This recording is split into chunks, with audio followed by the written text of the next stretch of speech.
Hi friends, அனைவருக்கும் வணக்கம். Welcome to my channel. எல்லோரும் எப்படி இருக்கீங்க ஃப்ரெண்ட்ஸ்? நல்லா இருக்கீங்களா? இந்த வீடியோவில் ரொம்பவே ஈஸியான ஒரு புதுவிதமான பால் நூடுல்ஸ் எப்படி செய்கிறதுன்னு சொல்லி பார்க்கலாம். ரொம்பவே டிஃப்ரெண்ட்டாக இருக்கும். பொதுவாகவே குழந்தைங்களுக்கு நூடுல்ஸ் ரொம்ப பிடிக்கும். நம்ம அதை காரமான மசாலா போட்டு செஞ்சு கொடுத்துருப்போம்.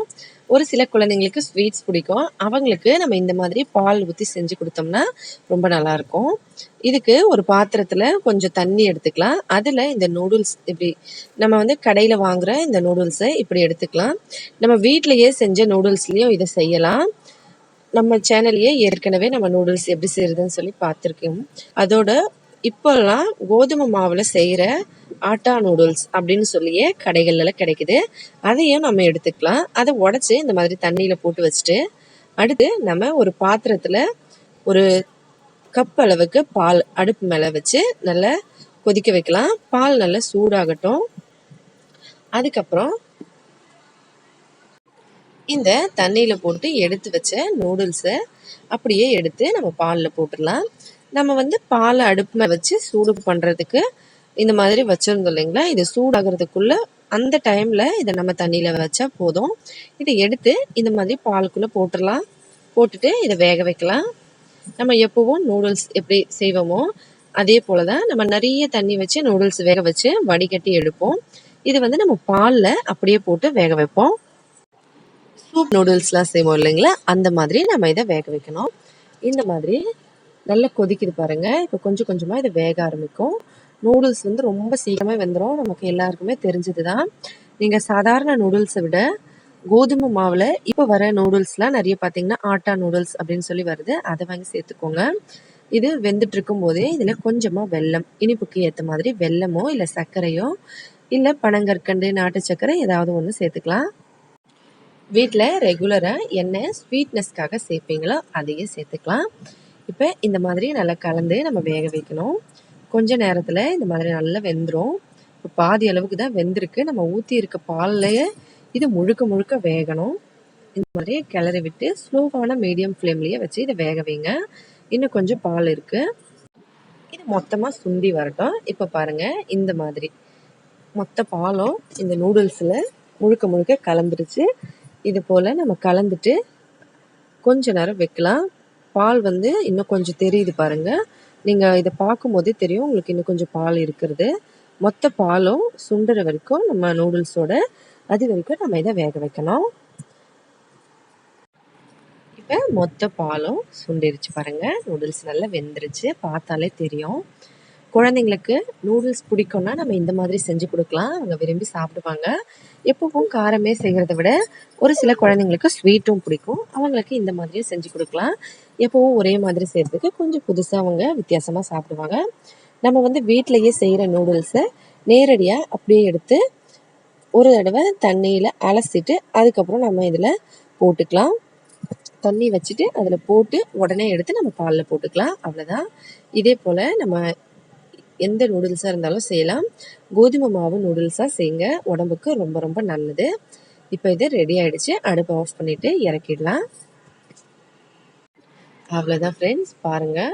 எப்பவும் காரமாகவே சாப்பிட்ட நூடுல்ஸ் இந்த மாதிரி ஸ்வீட்டாக ரெடி ஆகிடுச்சு. கண்டிப்பாக ட்ரை பண்ணி பார்த்துட்டு மறக்காமல் கமெண்ட்ஸில் சொல்லுங்கள். இதில் இருக்க நம்ம அந்த மசாலா பேக்கெட்டு வரும் இல்லைங்களா? அந்த பேக்கெட்டை வந்து வச்சு பொரியல் டிஷ்ஷு அந்த மாதிரி ஏதாவது செய்யும் போது அதில் போட்டோம்னா ரொம்ப வாசனையாகவும் டேஸ்டியாகவும் இருக்கும். அது ஏற்கனவே கடைகளெல்லாம் விற்கிறாங்க. மசாலா மேஜிக்னு சொல்லி ஒரு மசாலா பேக்கெட்டே 5 ரூபான்னு சொல்லி. அந்த மாதிரி பேக்கெட்லாம் நம்ம வாங்கி பொரியல் செய்யும்போது எப்படி ஆட் பண்ணுவோமோ அதே போல் இதில் வந்து நம்ம அந்த மசாலாவை எடுத்து வச்சு பொரியல் செய்யும்போது அதில் போட்டோம்னா நல்ல வாசனையாக இருக்கும். இப்போ பாருங்கள் எவ்வளோ சூப்பராக இருக்குது நூடுல்ஸு. பார்க்குறதுக்கே சாப்பிடணும் போல் இருக்கும். ட்ரை பண்ணி பார்த்துட்டு மறக்காமல் சொல்லுங்கள் எப்படி இருந்ததுன்னு. ட்ரை பண்ணிவிட்டேன். நம்மளோட இந்த சேனல் நீங்கள் இப்போ தான் ஃபஸ்ட் டைம் பார்க்குறீங்கன்னா மறக்காமல் ப்ளீஸ் ஃப்ரெண்ட்ஸ் சப்ஸ்கிரைப் பண்ணிக்கோங்க. அதோட பக்கத்தில் இருக்க பெல் பட்டனையும் ப்ரெஸ் பண்ணிக்கோங்க. இதனால் நம்மளோட எல்லா வீடியோஸையும் நீங்கள் மிஸ் பண்ணாமல் உடனே பார்க்கலாம். அடுத்ததாக நார்த் இந்தியன் ஸ்டைலில் ஒரு மீன் குழம்பு எப்படி செய்கிறதுன்னு சொல்லி பார்க்கலாம். நிறைய ஃப்ரெண்ட்ஸ் வந்து கமெண்ட் பண்ணியிருந்தாங்க நார்த் இந்தியன் டிஷ்ஷஸ்லாம் சொல்லுங்கன்னு சொல்லி. அவங்களுக்காக இப்போ கட்லா மீன் ஒரு மீன் அளவுக்கு வாங்கிட்டு அதை நல்லா சுத்தமாக கழுவிட்டு சின்ன சின்னதாக கட் பண்ணி இந்த மாதிரி வச்சுருக்கோம். இதில் உப்பு மஞ்சத்தூள் சேர்த்து நல்லா கலந்துக்கலாம். இந்த மாதிரி முதல்ல மீனை நல்லா சுத்தம் பண்ணி கட் பண்ணி கழுவிட்டு அதுக்கப்புறம் உப்பு மஞ்சத்தூள் போட்டு இந்த மாதிரி வச்சுருக்கோம். வேறு எதுவுமே சேர்க்கலை, வெறும் உப்பு மஞ்சத்தூள் மட்டும்தான். அதுக்கடுத்து ஒரு கடாயை அடுப்பு மேலே வச்சு அதில் கொஞ்சம் எண்ணெய் ஊற்றிக்கலாம். எண்ணெய் ஊற்றிட்டு நம்ம வந்து கடாயில் இந்த மாதிரி 4 சைடில் படுற மாதிரி எல்லா பக்கமும் அந்த எண்ணெயை இப்படி தடவி, அதாவது கரண்டியை வச்சு தடவி விட்டுறணும். அப்போ தான் நமக்கு மீன் வந்து நம்ம இதில் பொரிக்கும் போது அடியில் ஒட்டாமல் வரும். இதில் எண்ணெய் வந்து நல்ல சூடாகணும். நல்ல சூடு ஹை ஃப்ளேமில் வச்சு சூடு பண்ணுங்க. சூடான பிறகு தான் நம்ம வந்து மீன் எடுத்து இதுக்குள்ளே போடணும். மீன் வந்து பொரிச்சு தான் நம்ம குழம்பு செய்ய போகிறோம். நார்த் இந்தியன் ஸ்டைலில் பார்த்தீங்கன்னா மீன் வந்து எப்பவுமே வறுத்துட்டு தான் குழம்பு செய்வாங்க. அப்படியே வந்து பச்சையான மீனை குழம்பு செய்ய மாட்டாங்க. இது வந்து வறுத்துட்டு செய்வாங்க. இதுவும் ரொம்பவே டேஸ்டியாக இருக்கும். ஒரு டிஃப்ரெண்ட்டான டேஸ்ட்டில் இருக்கும். எப்போவும் ஒரே மாதிரி சாப்பிடாம கொஞ்சம் புதுசாக சாப்பிட்ணுன்னு நினைக்கிறவங்க இதை ட்ரை பண்ணலாம். ரொம்பவே டிஃப்ரெண்ட்டாக இருக்கும். இந்த மாதிரி மீனை வந்து நம்ம எண்ணெயில் போட்டுட்டு கொஞ்ச நேரம் எதுவுமே பண்ணாதீங்க, இது அப்படியே வேகட்டும். இது நல்லா வறுபடணும் அடியில். அதுக்கப்புறம் இந்த மாதிரி திருப்பி போட்டுக்கலாம். அடியில் வறுபட்ட உடனே மேலே வந்து அப்படியே தெரியும். நமக்கு சைடில் வந்து வெந்தால் எப்படி தெரியுமோ மீன், அதே போல் தெரியும். அப்போ வந்து நம்ம இதை எடுத்து இந்த மாதிரி திருப்பி போட்டு 2 சைடும் நல்லா இதை பொரிச்சு எடுத்துடணும்.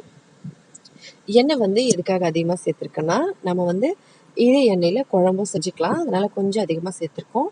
நம்ம மொத்த மீனும் வறுக்கிறதுக்கு இந்த எண்ணெய் போதுமானது. நீங்கள் வெறும் மீன் வந்து ஃப்ரை பண்ணுறீங்க அப்படின்னாலும் வீட்டில் மசாலாலாம் போட்டு அப்போவும் நீங்கள் இந்த மாதிரி மெத்தட் ட்ரை பண்ணலாம். எண்ணெயை ஊற்றி அதுக்கப்புறமா நல்லா சூடான பிறகு இந்த மாதிரியும் பொரிக்கலாம். இப்போ அடுத்ததாக இது வந்து கடுகெண்ணெய் எடுத்திருக்கேன். நார்த் சைடில் நிறைய கடுகெண்ணெயில் சமைப்பாங்க. அந்த எண்ணெயை சேர்த்துட்டு நம்ம ஏற்கனவே மீன் வறுத்துட்டு எண்ணெய் வச்சுருந்தோம் இல்லைங்களா, அது மீதியாக இருந்தால் சேர்க்கலாம். இல்லைனா நம்ம அப்படியே இந்த எண்ணெயை ஊற்றி செஞ்சுக்கலாம். நம்ம எல்லா மீனும் வறுக்கும்போது எண்ணெய் காலி ஆகிடுச்சுன்னா பரவாயில்ல, நம்ம புதுசாக எண்ணெய் ஊற்றி குழம்பு செஞ்சுக்கிற மாதிரி செஞ்சுக்கலாம். நான் வந்து ஏற்கனவே கடுகெண்ணெய் கொஞ்சம் ஊற்றிருக்கேன். நம்ம மீன் வறுத்து மிச்சமான எண்ணெய் அதையும் இதில் ஊற்றியாச்சு. நல்லா சூடாகட்டும். கடுகெண்ணெய் சூடாகும் போது ஒரு வாசனை வரும் பாருங்க ஃப்ரெண்ட்ஸ், சூப்பராக இருக்கும். ஒரு தடவை கண்டிப்பாக ட்ரை பண்ணி பாருங்கள். ரொம்பவே டேஸ்டியாக இருக்கும். அந்த வாசனை அவ்வளோ நல்லாயிருக்கும். இதில் சின்ன சின்னதாக கட் பண்ண வெங்காயம் சேர்த்துக்கலாம். வெங்காயம் வந்து நீங்கள் ஒரு 3 வெங்காயம் போல் நான் இங்கே கட் பண்ணி எடுத்திருக்கேன். இதை சேர்த்துட்டு நல்லா வதக்கிக்கலாம். இப்படி நல்லா வதங்கணும். வெங்காயம் வந்து ஒன்றும் போதையாக வதங்காமல் நல்லாவே வதங்கட்டும். அது வரைக்கும் நம்ம இதை அப்படியே விட்டுறலாம். பாருங்கள், இந்த மாதிரி நல்ல கோல்டன் ப்ரௌன் கலர் ஆன பிறகு 1 ஸ்பூன் அளவுக்கு இஞ்சி பூண்டு பேஸ்ட்டு, இது வந்து நல்ல பெரிய ஸ்பூனில் 1 ஸ்பூன் போட்டிருக்கேன். இதை போட்டுட்டு நல்லா கலந்துக்கலாம். வெங்காயம் வந்து இந்த மாதிரி நல்ல கோல்டன் ப்ரௌன் கலர் ஆன பிறகு தான் நம்ம இஞ்சி பூண்டு பேஸ்ட்டு சேர்க்கணும். சேர்த்துட்டு இதை நல்லா கலந்துக்கலாம். பச்சை வாசனை போகிற வரைக்கும் இஞ்சி பூண்டோட. இப்போ இஞ்சி பூண்டோட பச்சை வாசனை போன பிறகு நாம் வந்து இதில் உங்கள் விருப்பப்படி நீங்கள் மசாலா ஐட்டம்ஸை சேர்க்கலாம். இந்த குழம்புல நான் வந்து இங்கே தனி மிளகாத்தூள், தனியாத்தூள், மஞ்சத்தூள் சேர்க்குறேன். நீங்கள் வந்து வீட்டில் குழம்பு மிளகாத்தூள் வச்சுருந்தீங்கன்னா அந்த மிளகாத்தூள் காரத்துக்கு ஏற்ற மாதிரி சேர்த்துக்கலாம். அப்படி இல்லைன்னா இந்த மாதிரி தனி மிளகாத்தூள் சேர்த்து தனியாத்தூள் சேர்த்துட்டு நல்லா கலந்துக்கலாம். இப்படி இதோட 1 ஸ்பூன் அளவுக்கு கரம் மசாலாவும் சேர்த்துக்கலாம். நீங்கள் நல்ல மசாலா அதிகமாக சாப்பிடுவீங்க அப்படின்னா, மசாலா கொஞ்சம் தூக்கலாக இருந்தால் உங்களுக்கு பிடிக்கும்னா நீங்கள் சேர்த்துக்கலாம். மசாலா வந்து கொஞ்சம் இந்த பச்சை வாசனை போன பிறகு தக்காளியை சேர்த்துக்கணும். நான் வந்து ஒரு 2 தக்காளி கட் பண்ணி வச்சுருக்கேன். இதை இதோடு சேர்த்து நல்லா கலந்துக்கலாம். நல்லா கலந்துட்டு தக்காளி நல்லா வதங்க விட்டுறலாம். தக்காளி நல்லா வதங்கட்டும். நல்ல பேஸ்ட் ஆயிடணும். நம்ம எல்லா குழம்பு வீட்டில் செய்யும் போது எப்படி நல்லா மசாலா வந்து தக்காளி நல்லா வெந்து அந்த எண்ணெயெல்லாம் பிரிஞ்சு மேலே வருமோ அந்த மாதிரி இப்படி வந்த பிறகு மசாலாவோட தக்காளி எல்லாம் ஒன்றா சேர்ந்து சூப்பராக வந்துருச்சு. எண்ணெய் பிரிஞ்சு வரும்போது இதில் தண்ணி சேர்க்கணும். ஆமாம் ஃப்ரெண்ட்ஸ், தண்ணி தான் சேர்ப்பாங்க. ஏன்னா நார்த் சைடில் அதிகமாக புளிப்பு சாப்பிட மாட்டாங்க, அதனால் தண்ணி சேர்க்கணும். அதுக்கப்புறம் சுவைக்கு ஏற்ற மாதிரி உப்பு சேர்த்துட்டு இதை நல்லா கொதிக்க வைக்கலாம். தண்ணி வந்து உங்களுக்கு எவ்வளோ வேணுமோ அந்த அளவுக்கு சேர்த்துட்டு இப்படி நல்லா கொதிக்க விட்டுருங்க. நல்லா கொதிச்சுட்டு இருக்கும்போது இதில் நம்ம ஏற்கனவே வறுத்து வச்சுருக்க எல்லா மீனையும் இதுக்குள்ளே சேர்த்துடலாம். உங்களுக்கு எவ்வளோ குழம்புல சேர்க்கணுமோ அந்த அளவுக்கு நீங்கள் சேர்த்துக்கலாம்.